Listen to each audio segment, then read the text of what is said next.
পাটগ্রাম উপজেলার দহগ্রাম আঙ্গুরপোতা কালুনিপাড়ার ভারত বাংলাদেশ সীমান্তের প্রধান পিলার 2 নম্বরের 3 ও 8 নম্বর পিলারের কাছে শুক্রবার গভীর রাতে ভারতের পশ্চিমবঙ্গের বিএসএফের 6 ব্যাটালিয়নের অরুণ ক্যাম্পের বিএসএফ সদস্যদের সহায়তায় ভারতের শূন্যরেখায় মাত্র 3 থেকে 5 গজ বাদ দিয়ে অবৈধভাবে কাঁটাতারে বেড়া ও লোহার খুঁটি স্থাপন করে।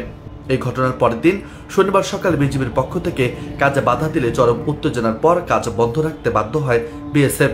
এরপর বিজিবি ও বিএসএফ এর মধ্যে সীমান্তে পতাকা বৈঠক অনুষ্ঠিত হয়।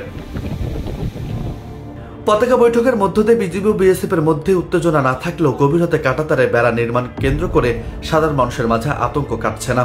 আগে যে বেড়া কাটাটা দিছিল বিডিআর এর কারণে বন্ধ ছিল, এখন ভুট্টা বড় বড় হয়ে গেছে। ভুট্টা বড় বড় হয়ে গেছে, এখন আমার রাতারাতি মানে এইটা দিতেছে, এইটা দিলে তো আমাদের অসুবিধা, খুবই অসুবিধা। ভারতের বিএসএফরা এই যে ভারত থেকে যে বর্ডারে দিতেছে, তার কাটার বেড়া দিতেছে, এটা তো আইনের বিরুদ্ধে। কারা আইনে আছে যে 150 গজ ভিতরে তারা বেড়া কাটা দিবে, কিন্তু এখন দিতেছে পিলার টু পিলার তারা বেড়া কাটা দিতেছে। আতঙ্কের মধ্যে আছে, রাত্রে ঘুম পাড়তে পারি না। মনে করো যে একটা ফটকা ফুটাইতেছে, গুলি ফুটাইতেছে, ঘুম যাবে না, উঠিয়ে বসে থাকি। আমরা তো আতঙ্কের পরেই আছি। হ্যাঁ, এখন বর্ডার এলাকায় ওই যে ভারতীয় যে গুলো আছে বিএসএফ, এরা তো জোরপূর্বক ওই করতেছে, বেড়া কাটা দিতেছে।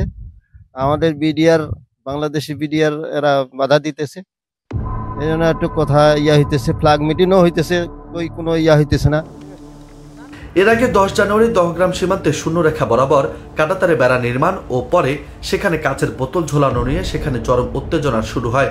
উভয় বাহিনীর সীমান্তে কঠোর অবস্থান নিতে শুরু করে।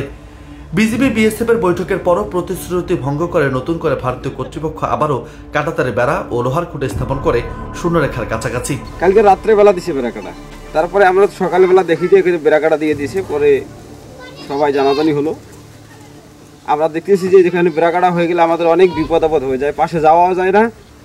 আবার আমাদের জায়গায় যদি আমরা থাকি, আমাদের এরিয়া থাকলে আমাদেরকে দাবার দিয়ে আমাদেরকে ওখান থেকে দৌড় দিয়ে চলে আসতে হয়। রাস্তা আছে, রাস্তার সাথে আমাদের জমি, ওখানে গেলেও ওদিক থেকে সরে আসবার বলে আমাদের খেতেও তো যাইতে দেয় না।